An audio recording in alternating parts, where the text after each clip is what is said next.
नमस्कार। The mass academy की online classes में आप सभी का स्वागत है।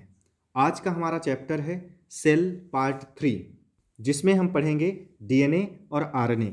इससे पहले के पार्ट 1 और पार्ट 2 का लिंक डिस्क्रिप्शन बॉक्स में दिया गया है, जहां से इसे आप देख सकते हैं। यह सीरीज उन सभी प्रतियोगी परीक्षाओं के विद्यार्थियों के लिए लाभदायक सिद्ध होगी जिसमें सामान्य विज्ञान पूछा जाता है।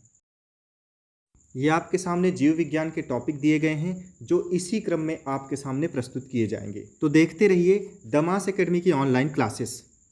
चलिए शुरू करते हैं। और आज का हमारा टॉपिक है डीएनए और आरएनए।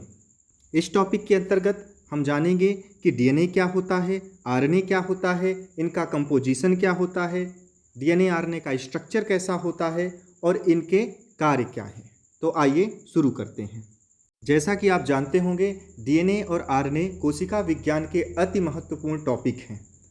इससे संबंधित क्वेश्चन कई एग्जाम में पूछे जा चुके हैं, तो इसीलिए इस विषय को या इस टॉपिक को हमें अच्छे से समझना है।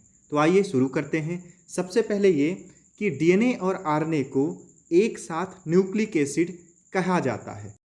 अब क्वेश्चन ये रेज होता है कि इसे न्यूक्लिक एसिड ही क्यों कहा जाता है। तो इसका आंसर है कि पहली बार जब न्यूक्लिक एसिड की खोज हुई तो इसे न्यूक्लियस या केंद्रक में खोजा गया। इसी कारण इसे न्यूक्लिक एसिड या न्यूक्लिक अम्ल कहा जाता है। डीएनए और आरएनए न्यूक्लियोटाइड के पॉलीमर या बहुलक होते हैं। यहाँ दो शब्द हैं, न्यूक्लियोटाइड और पॉलीमर। तो सबसे पहले आइए जानते हैं पॉलीमर।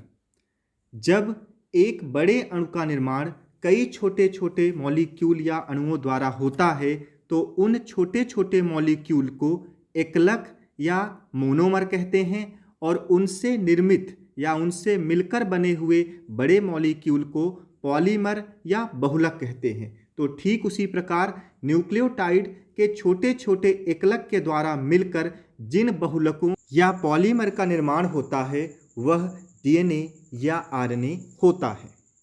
चूँकि डीएनए और आरएनए दोनों न्यूक्लियोटाइड के बहुलक होते हैं, इसी कारण इनमें कई समानताएं होती हैं और कुछ असमानताएं होती हैं। यहाँ हम सबसे पहले इनकी समानताओं को एक साथ देखेंगे और फिर असमानताओं को पृथक से जानेंगे। यहाँ न्यूक्लियोटाइड का पॉलीमर बनाने से पहले हमें ये जानना होगा कि न्यूक्लियोटाइड का मॉलिक्यूल किससे मिलकर बना होता है। तो इसके मुख्यतः दो भाग होते हैं, ध्यान से सुनिएगा। पहला है न्यूक्लियोसाइड और दूसरा है फॉस्फेट। ऊपर वाला अणु जो हम बोल रहे थे उसका नाम है न्यूक्लियोटाइड, लेकिन इसके दो प्रमुख भाग होते हैं, न्यूक्लियोसाइड और दूसरा फॉस्फेट। अब अगर हम बात करें न्यूक्लियोसाइड की, तो ये भी दो चीज़ों से मिलकर बना होता है। पहला है सुगर या शर्करा और दूसरा है नाइट्रोजनस बेस या नाइट्रोजन युक्त क्षार। आगे बढ़ते हैं तो हम देखते हैं कि नाइट्रोजनस बेस भी दो प्रकार के होते हैं। पहला है प्यूरिन और दूसरा है पिरिमिडिन। आप ध्यान से सुनिएगा, पहला है प्यूरिन और दूसरा है पिरिमिडिन। अब प्यूरिन दो प्रकार के होते हैं, पहला एडेनिन, दूसरा ग्वानिन, और पिरिमिडिन यहाँ पर तीन प्रकार के होते हैं, थायमिन, यूरेसिल और साइटोसिन। एक बार पुनः देखते हैं। जैसा कि हम जानते हैं कि डीएनए और आरएनए न्यूक्लियोटाइड के पॉलीमर या बहुलक होते हैं, तो सबसे पहले हमें ये देखना पड़ेगा कि न्यूक्लियोटाइड किससे मिलकर बना होगा। जब हमें ये पता चल जाएगा तो हमें उसका पॉलीमर बनाना है। ठीक है, तो सबसे पहले देखते हैं न्यूक्लियोटाइड। न्यूक्लियोटाइड को जब हम देखते हैं तो इसके मुख्यतः दो भाग हैं, पहला है न्यूक्लियोसाइड और दूसरा है फॉस्फेट। अब न्यूक्लियोसाइड के अगर भागों की बात की जाए तो इसके भी दो भाग हैं, सुगर या शर्करा और दूसरा है नाइट्रोजनस बेस या क्षार। अब नाइट्रोजनस बेस की बात करो तो ये भी दो प्रकार का होता है, प्यूरिन और पिरिमिडिन। अब प्यूरिन की बात करें तो ये भी दो हैं, एडेनिन और ग्वानिन, और पिरिमिडिन की बात करें तो ये कुल मिलाकर तीन हैं, थायमिन, यूरेसिल और साइटोसिन। यहाँ इस बात का ध्यान रखना है कि प्यूरिन दोनों डीएनए और आरएनए अर्थात एडेनिन और ग्वानिन दोनों प्रकार के प्यूरिन डीएनए और आरएनए दोनों में पाए जाते हैं। यहाँ डीएनए और आरएनए के मध्य अंतर पिरिमिडीन बेस के द्वारा या क्षार के द्वारा होता है, जहाँ थायमिन केवल डीएनए में पाई जाती है, यूरेसिल केवल आरएनए में पाई जाती है, जबकि साइटोसिन नामक पिरिमिडीन दोनों आरएनए और डीएनए में पाई जाती है। अब डीएनए और आरएनए की संरचना में प्यूरिन और पिरिमिडीन के मध्य ही हाइड्रोजन बंध पाए जाते हैं, जो निम्न प्रकार से होते हैं।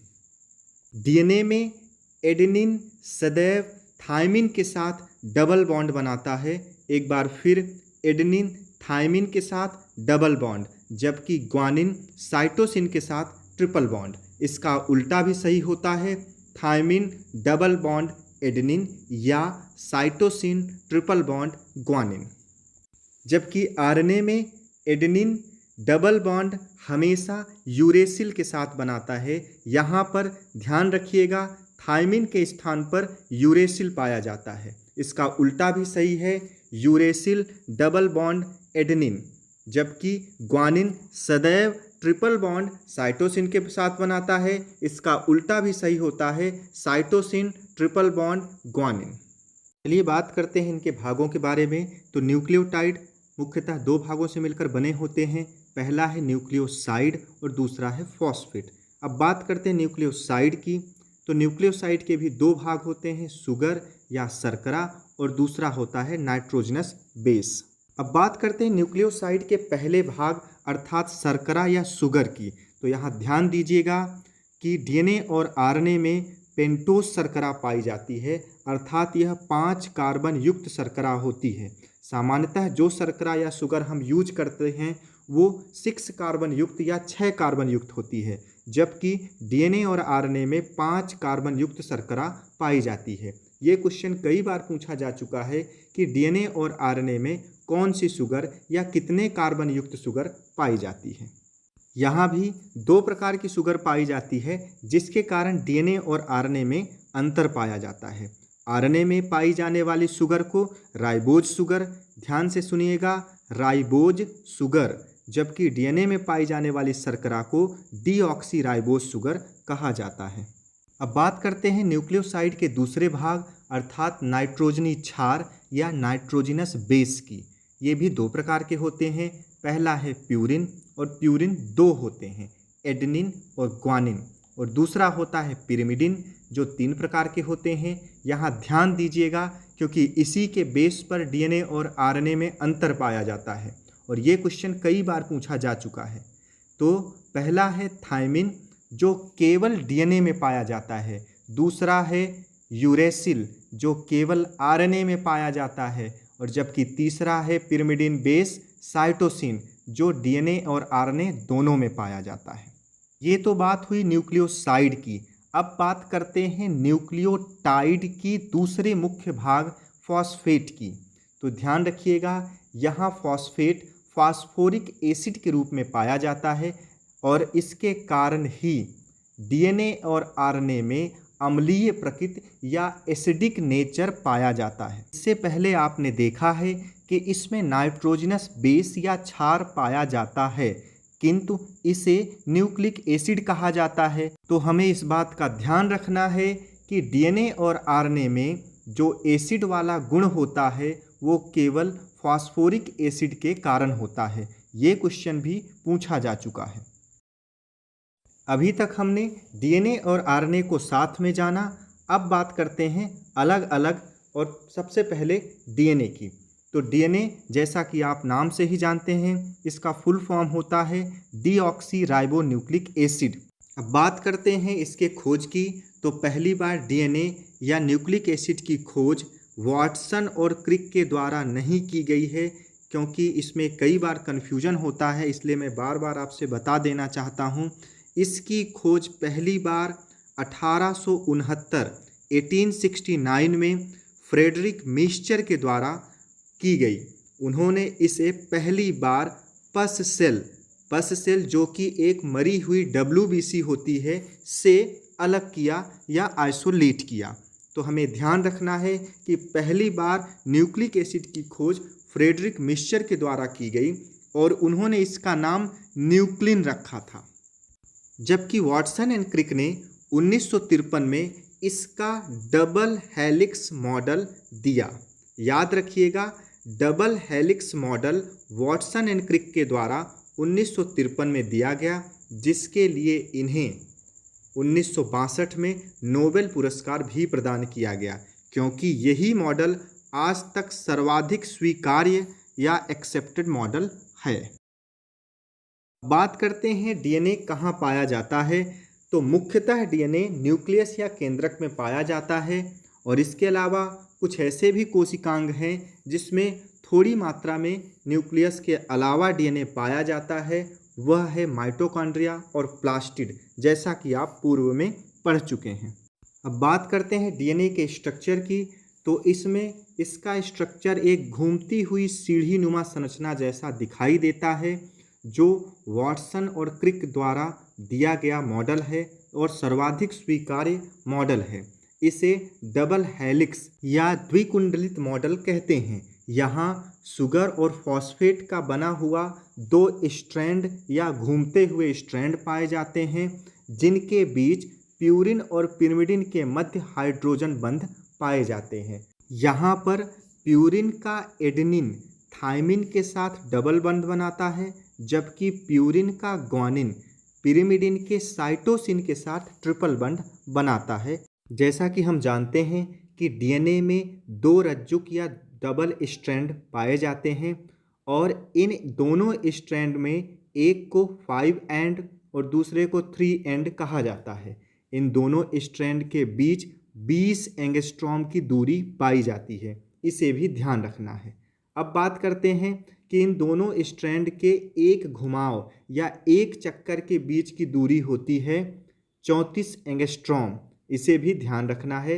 यहाँ एक चक्कर या एक घुमाव के बीच 10 बेस पेयर पाए जाते हैं, जिनके बीच की दूरी समान होती है, अर्थात 2 बेस पेयर के बीच लगभग 3.4 एंगस्ट्रॉम की दूरी पाई जाती है।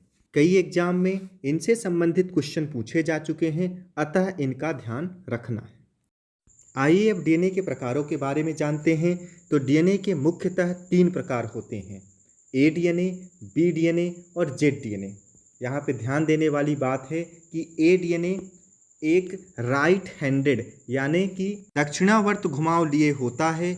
यह बहुत कुछ बी डीएनए जैसा ही होता है, किंतु यह बी डीएनए की तुलना में थोड़ा ज़्यादा चौड़ा होता है। अब बात करते हैं बी डीएनए की। तो यह सर्वाधिक सामान्य रूप से पाया जाने वाला डीएनए होता है, जो राइट हैंडेड या दक्षिणावर्त घुमाव लिए होता है।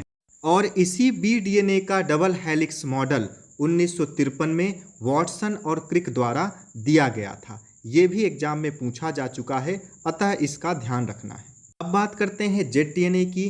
तो यह अन्य 2 डीएनए के प्रकारों की तुलना में लेफ्ट हैंडेड घुमाव लिए होता है, जिसे वामावर्त घुमाव भी कहते हैं। इसके हेलिक्स में जिग जैग या टेढ़े मेढ़े पैटर्न पाए जाते हैं, इसी कारण इसे जेड डीएनए या जिग जैग डीएनए भी कहते हैं। अब बात करते हैं डीएनए के कार्यों की। तो डीएनए कई इम्पॉर्टेंट कार्य करता है, क्योंकि यह जीवन का एक अति महत्वपूर्ण जैविक अणु है। इसकी इकाई जीन कहलाती है। अब अगर बात करें जीन की, तो जीन डीएनए का वह टुकड़ा या खंड होता है जो कम से कम 1 या 2 कैरेक्टर या लक्षणों को एक पीढ़ी से दूसरी पीढ़ी में ले जाने का कार्य करता है। अर्थात डीएनए सभी आनुवांशिक क्रियाओं का केंद्र होता है और उसका संचालन करता है। यह आनुवांशिक सूचनाओं को कोडेड फॉर्म में रखता है और इसे पीढ़ी दर पीढ़ी संचरित करता है। अर्थात यह माता पिता के लक्षणों को एक पीढ़ी से दूसरी पीढ़ी में ले जाने का कार्य करता है। इसके अलावा यह आरएनए के निर्माण में भी भाग लेता है। दूसरी बात, यह आरएनए के द्वारा प्रोटीन निर्माण को नियंत्रित करता है, अर्थात प्रोटीन निर्माण में भी भाग लेता है। चलिए अब आरएनए के बारे में जानते हैं। तो जैसा कि आप जानते हैं कि आरएनए का संश्लेषण या निर्माण डीएनए के द्वारा ही होता है। इसमें सबसे पहले डीएनए के दोनों कुंडलन खुलकर सीधे हो जाते हैं। अब इन कुंडलन के बीच के बंध टूट जाते हैं। अब यहाँ ध्यान देने वाली बात है कि थायमिन की जगह आकर यूरेसिल जुड़ जाते हैं। थायमिन की जगह यूरेसिल आकर जुड़ जाते हैं और इसके बाद आरएनए की एक नई स्ट्रैंड तैयार हो जाती है। जैसा कि आप जानते हैं कि आरएनए सिंगल स्ट्रैंडेड होता है, अर्थात यहाँ एक नई स्ट्रैंड का निर्माण हो जाता है जिसमें थायमिन के स्थान पर यूरेसिल होता है और शर्करा में डीऑक्सीराइबोस शर्करा के स्थान पर राइबोस शर्करा बन जाती है। इस प्रकार एक नए आरएनए स्ट्रैंड का निर्माण हो जाता है। यहाँ ध्यान देने योग्य बात यह है कि यहाँ थायमिन के स्थान पर यूरेसिल नामक नाइट्रोजनस बेस आकर जुड़ जाता है।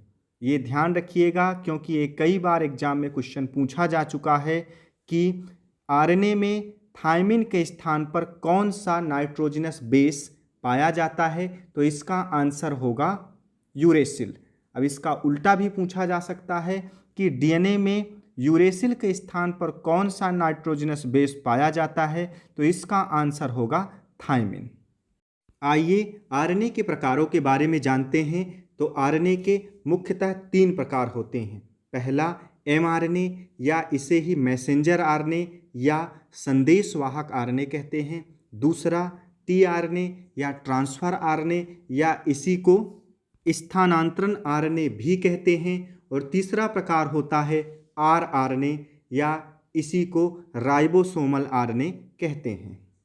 अब बात करते हैं इनके कार्यों की। तो उससे पहले ये जान लेना आवश्यक है कि डीएनए जो कि केंद्रक में उपस्थित होता है और इसी में माता पिता से आए हुए सभी लक्षण कोड रूप में संरक्षित होते हैं, अर्थात जीव शरीर या बनने वाले जीव शरीर का संपूर्ण ब्लूप्रिंट उसी डीएनए में संग्रहित होता है कि आगे आने वाला जीव शरीर कैसा होगा, उसके लक्षण कैसे होंगे। किंतु डीएनए प्रोटीन निर्माण नहीं कर सकता है, अतः आवश्यक लक्षणों के अनुसार प्रोटीन निर्माण का कार्य आरएनए के द्वारा किया जाता है, जो कि निम्न प्रकार से होता है। जैसा कि हम जानते हैं कि सभी प्रकार की प्रोटीन विभिन्न प्रकार के अमीनो अम्लों के बहुलक होते हैं, अर्थात विभिन्न प्रकार के अमीनो अम्लों से मिलने से बनते हैं।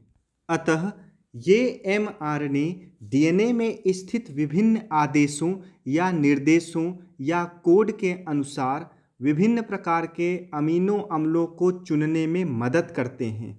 ये डीएनए के आदेशों या मैसेज या संदेशों का पालन करते हैं, इसी कारण इसे मैसेंजर आरएनए या संदेशवाहक आरएनए कहा जाता है। इन चुने हुए अमीनो अम्लों को राइबोसोम अर्थात प्रोटीन बनाने की फैक्ट्री के पास ले जाने का कार्य टीआरएनए के द्वारा किया जाता है। इसी कारण इसे ट्रांसफर आरएनए या स्थानांतरण आरएनए कहते हैं। चुने हुए अमीनो अम्ल आरआरएनए अर्थात राइबोसोमल आरएनए के पास आते हैं। ये राइबोसोम से जुड़े हुए आरएनए होते हैं जो कि प्रोटीन निर्माण की फैक्ट्री है, अर्थात यहाँ पर अब निर्देशों के अनुरूप प्रोटीन निर्माण होता है। प्रोटीन निर्माण एक जटिल प्रक्रिया है जिसका निर्माण कई चरणों में पूरा होता है, जो आरएनए का मुख्य कार्य है।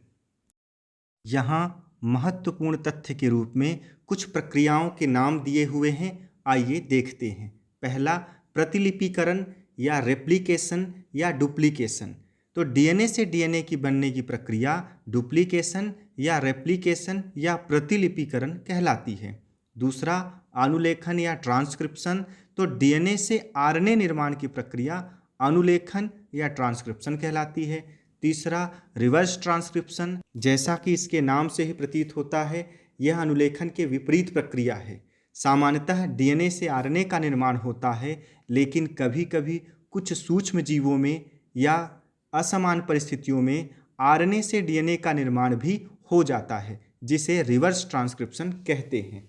अब यहाँ प्रोटीन निर्माण की प्रक्रिया अनुवादन या ट्रांसलेशन कहलाती है। फिर से सुनिएगा, अनुवादन या ट्रांसलेशन प्रोटीन निर्माण की प्रक्रिया को कहते हैं। जैसे एक भाषा से दूसरी भाषा में अनुवाद किया जाता है, ठीक उसी प्रकार डीएनए में स्थित कोड रूपी भाषा को प्रोटीन के रूप में बदलने की प्रक्रिया ही ट्रांसलेशन या अनुवादन कहलाती है। अर्थात एमआरएनए से कई चरणों में आगे बढ़ते हुए प्रोटीन निर्माण होना ही अनुवादन कहलाता है।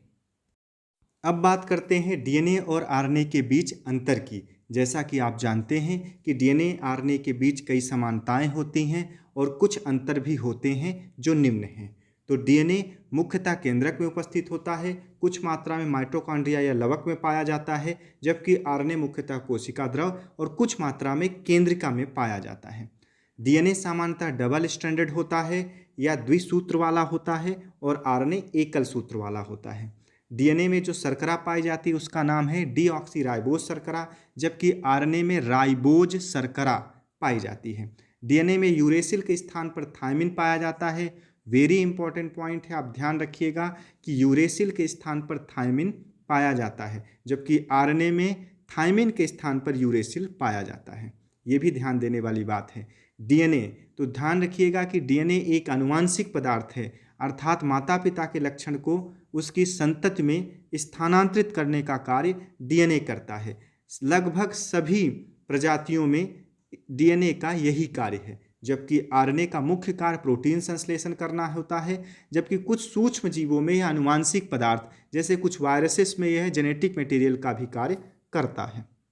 आगे देखते हैं तो डीएनए ज़्यादा स्थायी या स्टेबल होता है, जबकि आरएनए कम स्थायी या अस्थायी अनस्टेबल होता है। यही एक प्रमुख रीजन है जिसके कारण डीएनए ज़्यादातर प्रजातियों में एक आनुवांशिक पदार्थ या जेनेटिक मटेरियल होता है, जबकि आरएनए अस्थायी होने के कारण जेनेटिक मटेरियल नहीं होता है। इसी क्रम में डीएनए का जीवन काल अधिक होता है, जबकि आरएनए का जीवन काल कम होता है। डीएनए की लंबाई ज़्यादा होती है क्योंकि ये कई लाख न्यूक्लियोटाइड से मिलकर बना होता है या कई लाख न्यूक्लियोटाइड का बहुलक होता है, जबकि आरएनए केवल कुछ हजार न्यूक्लियोटाइड से मिलकर बना होता है।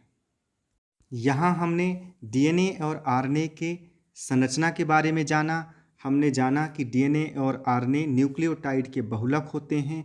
हमने डीएनए के कार्यों के बारे में जाना, हमने आरएनए के कार्यों के बारे में जाना, हमने जाना कि प्रोटीन का निर्माण कैसे होता है। इसी क्रम में आगे बढ़ते हैं और बात करते हैं कोशिका सिद्धांत की।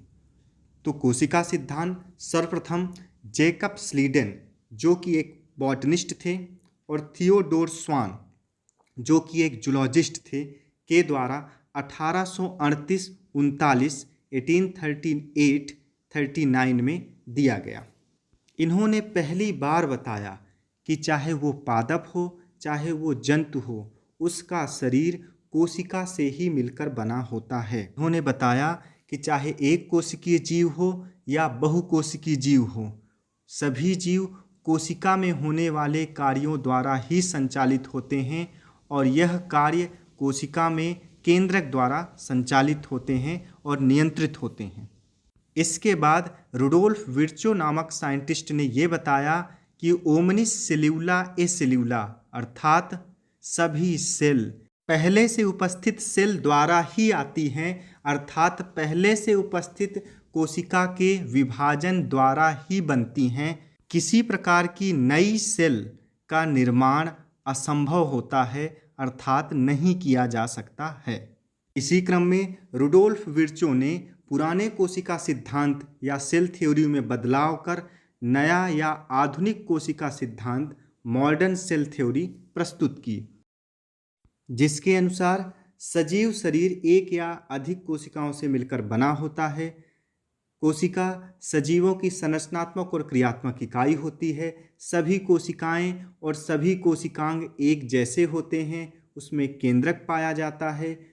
कोशिका में एक झिल्ली या सेल मेम्ब्रेन पाई जाती है। उसमें कोशिका भित्ति पाई जाती है, जो कि केवल पादप कोशिकाओं में पाई जाती है, जैसा कि आप सभी जानते हैं। सभी कोशिकाओं का रासायनिक संगठन या केमिकल कंपोजिशन और उसमें होने वाली मेटाबॉलिक उपापचयी क्रियाएं एक जैसी होती हैं। इसी कारण इसे फंक्शनल यूनिट भी कहा जाता है या सजीवों की क्रियात्मक इकाई भी कहा जाता है। जैसा कि आप जानते हैं कि नई कोशिकाएं पहले से उपस्थित या प्री एग्जिस्टिंग कोशिका के विभाजन द्वारा या डिवीजन द्वारा ही बनती हैं। और कोशिकाओं में जेनेटिक मटेरियल, जैसा कि आप जानते हैं डीएनए पाया जाता है जो एक संतति से दूसरी संतति या माता पिता के लक्षणों को एक पीढ़ी से दूसरी पीढ़ी में ले जाने का कार्य करता है। यह आधुनिक कोशिका सिद्धांत लगभग सभी कोशिका के ऊपर लागू होता है, किंतु अपवाद स्वरूप कुछ कोशिकाएं और कुछ रोग कारक रासायनिक अणुओं या केमिकल मॉलिक्यूल पर लागू नहीं होता है, जो निम्न है। कोशिका सिद्धांत केवल उन्हीं संरचनाओं पर लागू होता है या उन्हीं जीवों पर लागू होता है जो संपूर्ण कोशिका या संपूर्ण कोशिकांग सहित कोशिका होती है, अर्थात जिनमें अगर कोशिका के कोई भाग अनुपस्थित होते हैं उन पर यह सिद्धांत या कोशिका सिद्धांत लागू नहीं होता है। जैसे विषाणु, ये अकोशिकीय या कोशिका रहित जीव या अणु माने जाते हैं। इसमें क्योंकि केवल न्यूक्लिक अम्ल होता है जो डीएनए और आरएनए हो सकता है और इसके चारों तरफ एक प्रोटीन का खोल पाया जाता है, अर्थात इसमें कोशिका की संपूर्ण संरचना नहीं पाई जाती, जिस कारण इसमें कोशिका सिद्धांत लागू नहीं होता है। इसी क्रम में वायरॉइड्स जो केवल आरएनए कण होते हैं, प्रियॉन्स जिसमें केवल प्रोटीन का एक रोगजनक आवरण होता है, इसमें न्यूक्लिक एसिड अनुपस्थित होते हैं, विरियॉन जो विषाणु के जीनोम के निष्क्रिय या इनएक्टिव कैरियर होते हैं, इनमें भी कोशिका सिद्धांत लागू नहीं होता है। इसी प्रकार आरबीसी जिसमें केंद्रक अनुपस्थित होता है और लिम्फोसाइट्स जिसमें जेनेटिक मटेरियल अर्थात डीएनए अनुपस्थित होता है के ऊपर भी कोशिका सिद्धांत लागू नहीं होता है। इस प्रकार आपने देखा कि कोशिका सिद्धांत एक हाईली इम्पॉर्टेंट सिद्धांत है जो केवल कोशिका युक्त संरचनाओं या जीवों में लागू होता है और कई एग्जाम में पूछा जा चुका है, अतः इसे ध्यान रखिएगा। आइए सेल से संबंधित कुछ इम्पॉर्टेंट फैक्ट्स के बारे में जानते हैं। तो सबसे पहले सर्वाधिक गुणसूत्रों की संख्या एक फर्न या एक पादप प्लांट है ऑफियोग्लासम रेटिकुलेटम में 1266 यानी 1266, और अगर नंबर ऑफ पेयर्स की बात करें तो 633 पेयर्स गुणसूत्र पाए जाते हैं। ये पादप या प्लांट में सर्वाधिक संख्या है गुणसूत्र की। अब बात करते हैं एनिमल में सबसे ज़्यादा गुणसूत्र, तो हर्मिट क्रैब में 254, या पेयर की बात करें तो 127 127 पेयर पाए जाते हैं। मिनिमम क्रोमोजोम की बात करें तो प्लांट में 4 होते हैं, या पेयर की बात करें तो 2 पेयर, और एनिमल में सबसे कम 2 अर्थात 1 पेयर। जैसा कि अगर आपको याद होगा हमारे पहले लेक्चर में हमने देखा था एस्केरिस में 1 पेयर या मिनिमम 2 गुणसूत्र पाए जाते हैं। अब स्मॉलेस्ट सेल ऑर्गेनेल्स की बात करें तो राइबोसोम होता है, आप जानते हैं। लार्जेस्ट सेल ऑर्गेनेल्स भी आप जानते हैं कि सबसे पहले न्यूक्लियस, फिर प्लास्टिड, फिर माइटोकॉन्ड्रिया। अब बात करते हैं सर्वाधिक आयु वाली सेल, तो ये होती है नर्व सेल, जिसके बारे में ऐसा माना जाता है कि नर्व सेल की आयु लगभग 200 वर्ष तक हो सकती है। इसके बाद हार्ट के टिश्यू में पाई जाने वाली सेल्स की आयु लगभग 40 वर्ष तक हो सकती है। इसके बाद आप देख रहे हैं बोन सेल या अस्थियों में पाई जाने वाली सेल्स या कोशिकाओं की आयु 15 से 20 साल तक हो सकती है। इसी के साथ हमारा सेल का टॉपिक यहाँ समाप्त होता है और इसी क्रम में आगे हम बायोलॉजिकल क्लासिफिकेशन या जीवों के वर्गीकरण के बारे में आगे के लेक्चर्स में जानेंगे। इस क्लास से संबंधित या सेल से संबंधित किसी भी डाउट या क्वेरीज के लिए आप कमेंट बॉक्स में कमेंट कर सकते हैं। बहुत बहुत धन्यवाद।